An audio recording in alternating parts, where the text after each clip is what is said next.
We don't know about next elections. Right. ఒకసారి కిరణ్ తుమ్మల గారి దగ్గరికి వెళ్ళాం. కిరణ్ తుమ్మల గారికి ఆయన గురించి ఇక్కడ చిన్న ప్రస్తావన చేయాలి. అది మీ అందరికీ తెలుసు, బట్ విడిగా మిగిలిన వాళ్ళకి తెలియటం కోసం థరో నాలెడ్జ్ అండ్ స్టాటిస్టిక్స్ ఆయన దగ్గర మీరు 1950s నుంచి చెప్తారు. దామోదరం సంజయ్ గారి దగ్గర నుంచి చెప్తారు ఆయన, ఎందుకంటే అంత స్టడీ చేశారు. మరి అంత టైం ఆయనకి, ఆయన ఉద్యోగం చేసుకుంటూ అంత హోంవర్క్ ఎట్లా చేస్తారో నాకు నిజంగా తెలియదు. Amazing, open appreciation, extraordinary. నిజంగా. స్టాట్స్ ప్రసాద్ గారు మీరు నమ్మరండి, ఆయన నాకేం డౌట్ వచ్చినా చాలాసార్లు ఫోన్ చేస్తా, నాకు ఈ స్టాటిస్టిక్స్ కావాలంటే 10 నిమిషాల్లో పంపిస్తారు ఆయన. అంత అంత అబండెంట్ నాలెడ్జ్ ఆయనకి ఆంధ్ర పాలిటిక్స్ మీద.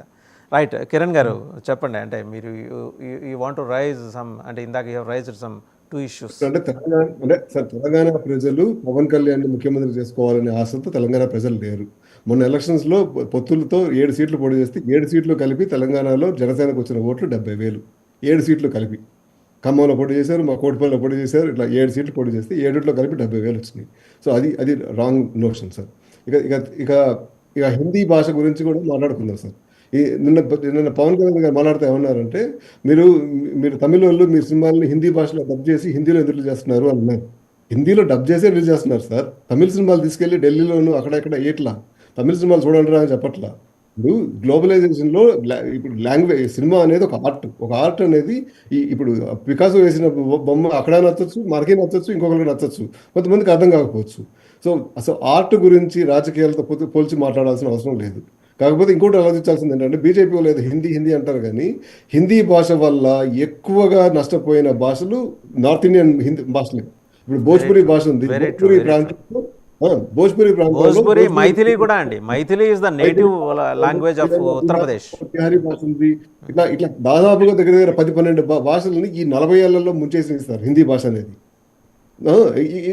ఇప్పుడు ప్రసాద్ గారు చెప్తున్నారు హిందీ భాష నేర్చుకుంటే తప్పేంటి అని అంటున్నారు. ఇప్పుడు ప్రసాద్ గారి దుకాణానికి ప్రసాద్ గారి దుకాణానికి సంబంధం లేదు కదా సార్. ప్రసాద్ గారి దుకాణాన్ని హిందీలో రాస్తే ఎవరికైనా విజయవాడలో అర్థమవుతుందా సార్? విజయవాడలో వెళ్ళి సరుకులు కొంటారా? మన భాష మనది అనేది మనం చూసుకోవాలి కదా సార్. లాంగ్వేజ్లో ఉన్నప్పుడు మన లాంగ్వేజ్ ఇది అని చెప్పి చూసుకోవాలి కదా సార్. ఇక సనాతన భావం గురించి చెప్తాం సార్. ఈయనంటే ఇప్పుడు పాకిస్తాన్ పాపులేషన్ గురించి, పాకిస్తాన్లో ఒకప్పుడు 12% ఉండేవాళ్ళు ఇప్పుడు 2% ఉన్నారు అని అంటున్నారు. నిజమే సార్. ఎందుకైందండి? దానికి తెలుసుకోవాలి కదా సార్. ఇప్పుడు అమర్కోట్ అని చెప్పి మనకి గుజరాత్ బార్డర్లోనే అమర్కోట్ అని చెప్పి చిన్న ప్రాంతం ఉందండి. ఆ అమర్కోట్ రాజు ఆ ఇండియా డివైడ్ అయిపోయినప్పుడు రాడికల్ ఎప్పుడైతే లైన్ వేస్తున్నాడో అప్పుడు వెళ్ళి, మా దగ్గర 80% హిందూస్ ఉన్నారు కానీ మేము దాంట్లో చేరతామని చెప్పి ఆయన అక్కడ చేరాడు. ఆ తర్వాత మనం 2 యుద్ధాలు చేసాం. 2 యుద్ధాలు చేసినప్పుడు మన సైనికులు వెళ్ళి అక్కడ కొన్ని చేయకూడని పనులు కూడా చేశారు సార్. నేను ఆన్ ఛానల్ చెప్తున్నాను, కావాలని మీరు నెట్వర్క్లో పోయి తెప్పించుకోండి. చేసిన తర్వాత అక్కడ ముస్లిమ్స్ వాళ్ళ మీద ప్రెషర్ వేస్తే కొంతమంది పారిపోయి అనుకొచ్చేసారు, కొంతమంది మతాలు మారాల్సి వచ్చింది. అంటే తప్పు అంటే ఇప్పుడు ప్లస్ మనకందరికీ తెలుసు, పాకిస్తాన్ ఒక ముస్లిం బేస్డ్ కంట్రీ. మనం ముస్లిం బేస్డ్ హిందూ బేస్డ్ కంట్రీ కాదు. మనం సమైక్య భావంతో ఉండే ఒక భారతదేశం. మన దేశంలో దగ్గర ఎప్పుడు జోరాస్ట్రియన్ దగ్గర నుంచి దగ్గర క్రిస్టియానిటీ దగ్గర నుంచి అన్ని కులాలలో అన్ని మతాలలో ఉన్నారు సార్. మనది డైవర్సిటీ ఈజ్ అవర్ స్ట్రెంగ్త్. అమెరికాలోనే మేము డైవర్సిటీ అనుకుంటుంటే ఇండియాలో ఉన్న డైవర్సిటీ తీసేసి మేము గోద్రా గురించి ఎందుకు మాట్లాడతాం సార్? అసలు గోద్రా గురించి సౌత్ ఇండియా వాళ్ళకి సంబంధం ఏమో సార్? గోద్రా జరిగింది తప్పు అని చెప్పి భారతదేశంలో లేదా కిరణ్ గారు? గోద్రా భారతదేశంలోనే ఉంది కదా. భారతదేశంలో ఉంది సార్. గోద్రాలో జరిగింది, భారతదేశంలో ఉంది కాబట్టి మాట్లాడతారు sir. Nothing wrong in it. మాట్లాడండి. కానీ గోద్రాలో జరిగిన ఇప్పుడు నేను ఇండియాలో చట్టాలు కరెక్ట్గా ఉంటే బాగుంటుంది అనే వాళ్ళలో నేను మొదలవండి సార్. తప్పులు చేసేవాడిని శిక్షించండి, అంతేగాని అక్కడ గోద్రాలో ఏదో అయింది కాబట్టి ఆ తర్వాత 15 రోజులు నరమేధం చేస్తామంటే నేను ఒప్పుకోను. తప్పు చేసిన ప్రతి ఒక్కరిని శిక్షించండి. నేను ఇంత ముందు చెప్పినట్టుగానే తప్పు చేసిన మొదటి స్టేజ్లోనే దావూద్ ఇబ్రాహింని అరెస్ట్ చేస్తే ఇవాళ దేశానికి ఛాలెంజ్ అయ్యేవాడు కాదు. మనం అప్పుడు ఉదాసీనంగా ఉన్నాము. మనం ఉదాసీనంగా ఉంటే ఇవాళ మనం కావాలనుకుంటే కుదరదు. మన చరిత్ర ఇవాళ నుంచి ఇప్పుడు పవన్ కళ్యాణ్ గారు ఆయన రైజ్ చేసిన పాయింట్స్ కు సంబంధించిన కాంటెక్స్ట్ ఏమిటంటారు? స్టాలిన్ కి కౌంటర్ ఇవ్వడం కోసమేనా, అంతేనా సార్? అసలు బీజేపీకి ప్రెజెన్స్ అనేది తమిళనాడు చాలా తక్కువ సార్. మొన్న 2-3 పార్లమెంట్ ఎలక్షన్స్ లో కొంచెం పోటీ ఇచ్చారు, అంతే తప్ప ఎక్కువ కాంటెస్ట్ ఏం లేదు సార్. ఏదో ఒక పార్టీతో పొత్తు పెట్టుకోవాలి. బీజేపీ వాళ్ళు కావాల్సినప్పుడు పొత్తు పెట్టుకుంటారు, అవి అక్కర్లేనప్పుడు తీసేస్తుంటారు. ఇప్పుడు చంద్రబాబు నాయుడు అయినా కూడా అలా గ్రహించాల్సిందే కదా సార్. చంద్రబాబు నాయుడుతో సార్ అందరి ముందులో చెప్తాను సార్, చంద్రబాబు నాయుడుతో మాకున్న ప్రాబ్లం మమ్మల్ని గుర్తించకపోవటమే. మమ్మల్ని గుర్తించడం అంటే మాకు పదవులు ఇవ్వాలని కాదు, మమ్మల్ని నమ్ముకోండి. కార్యకర్తలు నమ్ముకోండి. మేము ఓనర్లం పార్టీకి. మేము పార్టీలో పనోళ్ళం కాదు సార్, కూలోళ్ళం కాదు సార్. కూలోళ్ళం ఒప్పుకోను. నేను పార్టీకి ప్రాణం ఇయ్యను సార్. ప్రాణం తీసేవాడు కావాలి నా పార్టీకి. మేము పార్టీలో మేము చెప్పేది వినండి. ప్రజలు ఒక డెమోక్రాటిక్ ప్రాసెస్లో ఉండండి. మమ్మల్ని ఎమోషనల్గా టచ్ చేయండి. తెలుగుదేశం పార్టీ ఆ రోజు 94-95 టైంలో చంద్రబాబు నాయుడు ముఖ్యమంత్రి అయినప్పుడు జన్మభూమి అంటే రోడ్లు ఉడ్చాం సార్, చెట్లు పాతాం సార్. ఆయన చెట్లు పాతుంది అంటే చెట్లు పాతాం సార్. ఇవాళ రోజు చంద్రబాబు నాయుడు 2014లో చీఫ్ మినిస్టర్ అయినాక చంద్రబాబు నాయుడు గారు ఒక్కరికే 32,000 ఎకరాలు ఇచ్చారు సార్. కొంతమందికి వెనక పడవచ్చు, కొంతమంది ముందు పడవచ్చు. ప్రజలు నమ్మకం ఉంది సార్ చంద్రబాబు నాయుడు మీద. తెలుగు ప్రజలు ఎప్పుడు చంద్రబాబు నాయుడు నమ్ముతున్నారు. చంద్రబాబు నాయుడు ప్రాబ్లం ఏంటంటే ప్రజలను నమ్ముకోవట్లేదు. అది ప్రాబ్లం మాకు. ప్రజలు నమ్ముకుండి ప్రజలు ఆయన నమ్ముతున్నారు కానీ ఆయన ప్రజలను నమ్మట్లేదు అంటారా? ఆయన ప్రజలు నమ్మట్లేదు. ఆయన ప్రజలకి నమ్మకంగా వెళ్ళలేకపోతున్నాడు. అది ప్రాబ్లం సార్. అది ఇన్సెక్యూర్ గా ఉన్నాడు. ఇన్సెక్యూర్ కూడా అవసరం లేదండి. మరి ఇప్పుడు 2014-2019 ఎలక్షన్ మధ్యలో రాష్ట్రానికి అన్యాయం చేస్తుంది బీజేపీ అనేది 100% నేను ఇప్పుడు కూడా చెప్తాను సార్. మనకి ఇవ్వాల్సిన రైల్వే జోన్ ఇవ్వలేదు, మనకి ఇవ్వాల్సిన స్పెషల్ స్టాటస్ ఇవ్వలేదు, మనకి ఇవ్వాల్సిన కాలేజీలు ఇవ్వలేదు, కాలేజీలు కడతానికి డబ్బులు కట్టలేదు, ఇవ్వలేదు, ఏమి ఇవ్వలేదు. ఇవన్నీ ఎందుకు సార్? పవన్ కళ్యాణ్ కదా సార్ ఆ రోజు కూర్చొని పాచిపోయిన 2 లడ్డూలు చెప్పి చేతులు చూపించింది. ఇవాళ రోజున బీజేపీ ముద్దయింది. కానీ ఆ రోజు అందరం బీజేపీ పడ్డాలమే కదా సార్. చంద్రబాబు నాయుడు ఫైట్ చేసేటప్పుడు ఓపెన్గా ఫైట్ చేయడు, అది ప్రాబ్లము. చంద్రబాబు నాయుడు పోనీలే మనోళ్ళు వాళ్ళు ఊరుకుందాం ఇది అది అంటాడు. తెలుగుదేశం పార్టీ కార్యకర్తకి 9 నెలల్లో మాకున్న ఇబ్బంది ఒకటే సార్. మాకు భువనేశ్వర్ గారు అందరికి ఎంత ఇబ్బంది పడ్డాము. అదే పెద్దిరెడ్డి కాన్స్టిట్యూన్సీలో 2 కార్యకర్తలు సైకిల్ మీద తిరుపతికి వెళ్తుంటే వాళ్ళిద్దరు షర్ట్లు మార్పించారు సార్ ఆ రోజున. దానికి అంతే బాధపడ్డాం సార్. మేము నాయకులకు ఒక వాల్యూ కింద, కార్యకర్తకు ఒక వాల్యూ ఇవ్వం. అందరికీ ఒకటే వాల్యూ ఇస్తాం. ఇవాళ వర్మకైనా వాల్యూ ఇస్తాం, రేపు ఇంకొకరికైనా వాల్యూ ఇస్తాం. వర్మకి ఎందుకని ఇవ్వట్లేదండి? అంటే తెలుగుదేశం పార్టీ ఎందుకని ఆయనకి అంటే ఇప్పుడు మొన్న వచ్చింది 5 సీట్లు వచ్చింది సార్. మొన్న 5 ఎమ్మెల్సీలు వచ్చింది సార్.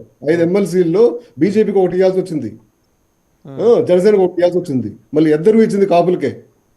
2 కాపులకి ఇచ్చేటప్పటికి ఇంకొక ఫార్వర్డ్ క్యాస్ట్ ఇవ్వడానికి అక్కడ స్కోప్ లేదు. ఒక ఎస్సీకి, ఒక 2 పీసీలకి ఇచ్చుకున్నాడు చంద్రబాబు నాయుడు. అది చంద్రబాబు నాయుడు గారు కూర్చుని వర్మను పిలిచి కూర్చోబెట్టి మాట్లాడితే బాగానే ఉంటుంది సార్. ప్రాబ్లం ఏంటంటే చంద్రబాబు నాయుడు అనుకుంటాడంటే మన వాళ్ళే కదా అర్థం చేసుకుంటారు అనుకుంటాడు. ప్రతిదీ అర్థం చేసుకునే అంటే పరిస్థితి. పాపం వర్మ గారు కూడా అర్థం చేసుకొని ఒక ఇది ఎక్స్లో ఒక ట్వీట్ పెట్టించి తర్వాత డిలీట్ చేయించారు ఈయన మొట్టికాయటంతో. ఆయన కూడా అర్థం చేసుకొని చెప్పడంతో ఈయన అర్థం చేసుకుని ఆ ట్వీట్ డిలీట్ చేశారు. తెలుసు కదా, అందులో ఇతరుల కష్టం మీద వచ్చే గెలుపు కాదని చెప్పేసి ఒక ట్వీట్ పెట్టారు. అదేదో నాకు తెలియకుండా నేను అప్పచెప్పిన మీడియా ఏజెన్సీ పెట్టింది, నాకు సంబంధం లేదు. అంతలో ట్వీట్ పెట్టేప్పుడు ఆయన నాలెడ్జ్లో లేకుండా ఎవరైతే పెట్టరు, ఎందుకంటే సీరియస్ వ్యవహారం కదా. 100% సార్, 100% మనము ఒక పదవి ఊహించుకున్నాము, ఆ పదవి మనకు రావట్లేదు అన్నప్పుడు మనకు బాధ ఉంటుంది సార్. ఇవాళ రోజున దేవినేని ఉమకు పదవి లేదు సార్. దేవినేని ఉమ ఆ రోజున ఇరిగేషన్ మినిస్టర్గా ఉన్నప్పుడు అక్కడ కూర్చొని చేపించుకున్నాడు సార్. ఇవాళ రోజున పవన్ కళ్యాణ్ 3 కాపులకి మినిస్టర్లు ఇచ్చినందువల్ల తెలుగుదేశంలో కాపులకి సరైన గుర్తింపు లేకుండా పోయింది. ఇవాళ రోజున ఇప్పుడు జగంపేట జ్యోతుల నెహ్రూ మంత్రి పదవికి అర్హుడు కాదా సార్? ఇప్పుడు తెలుగుదేశంలో రాజమండ్రి రూరల్ నుంచి గెలిచిన గోరెట్ల బుచ్చయ్య చౌదరి అర్హుడు కాదా సార్?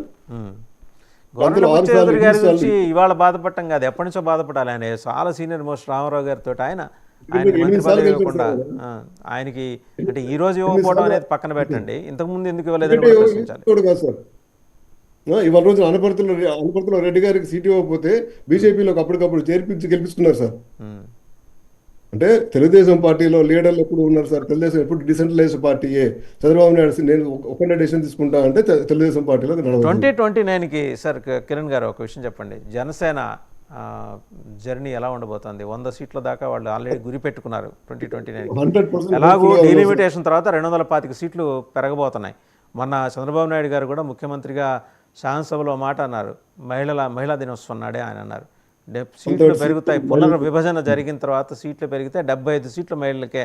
అంటే అన్యాపదేశంగా చెప్పేశారు ఆయన 225 కాబోతోందని 175 నుంచి. 100% 225 అవుతుంది సార్.